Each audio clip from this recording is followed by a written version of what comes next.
Hello friends, 12th mathematics exercise 1.4 first sum பார்க்கலாம். Question பாருங்க. Solve the following equation of linear equations by Kramer method.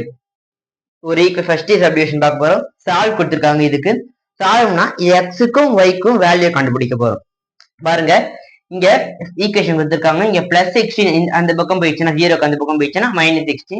இங்க -7 0க்கு அந்த பக்கம் போயிடுச்சுன்னா +7. எழுதிக்கிட்டோமா ஈக்குவேஷன். இப்ப மேட்ரிக்ஸ் ஈக்குவேஷன் கண்டுபிடிக்கணும். மேட்ரிக்ஸ் ஈக்குவேஷன் எப்படி கண்டுபிடிக்கிறது? ஃபர்ஸ்ட் இங்க இருக்கிறது எப்படி கண்டுபிடிக்கணும்னா coefficient of x coefficient of y அப்படி எழுதணும். பாருங்களேன் எக்ஸுக்கு முன்னாடி என்ன இருக்கு 5, இங்க எக்ஸுக்கு முன்னாடி 1 அதை இங்க எழுதணும். அப்புறம் கோஎஃபிஷியன்ட் ஆஃப் y எழுதணும். கோஎஃபிஷியன்ட் இதுக்கு எவ்வளவு இருக்கு -2, இங்க yக்கு முன்னாடி 3. அதுதான் இங்க வந்து எப்பவுமே xy எழுதணும். இங்க வர இதுக்கு ஆன்சர் வருது அது இங்க எழுதணும். அவ்வளவுதான். இப்ப டெல்டா இது என்னது டெல்டா. இது டெல்டா கண்டுபிடிக்கணும்னா இதற்கு டிட்டர்மினன்ட் எடுக்கணும். டிட்டர்மினன்ட் எடுத்தா 5 3s are 15. 2 -2 into 1 -2 minus of -2 equal to +2 equal to 17. Not equal to 0. Not equal to 0 வந்தா Kramer's rule exists.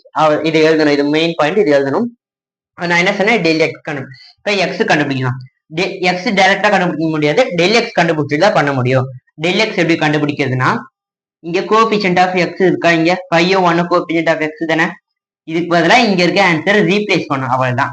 5க்கு 1க்கு பதிலா -16 7 ரீப்ளேஸ் பண்ணா -16 7 இங்க இருக்கிறது அப்படியே வரும் -2 3. இது இருக்கு டிட்டர்மினன்ட் எடுத்தா -34 வருது.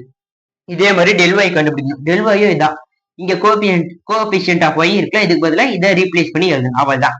இங்க இருக்கிறது அப்படியே வரும் 5 1 -16 7. இதற்கு டிட்டர்மினன்ட் கண்டுபிடிச்சா 51. இப்ப நான் என்ன சொன்னேன் x இப்ப எக்ஸும் ஒய்யும் தான் நான் சால்வ் பண்ண சொல்லியிருக்காங்க. எக்ஸ் என்னது கண்டுபிடிக்க போறோம். எக்ஸோட formula del x by del. del x எங்க -34, del வந்து 7 வெயிட் பண்ணா -2. இதே மாதிரிதான் ஒய்ய கண்டுபிடிக்கணும். ஒய் என்னது del y by delta. del y என்னது 51, இது வந்து 17, இது வெயிட் பண்ணா 3. அவ்வளவுதான். இதை அப்படியே டைரக்டா எழுதிடலாம். எக்ஸோட வேல்யூ வந்து -2, ஒய்யோட வேல்யூ வந்து 3. தேங்க்யூ.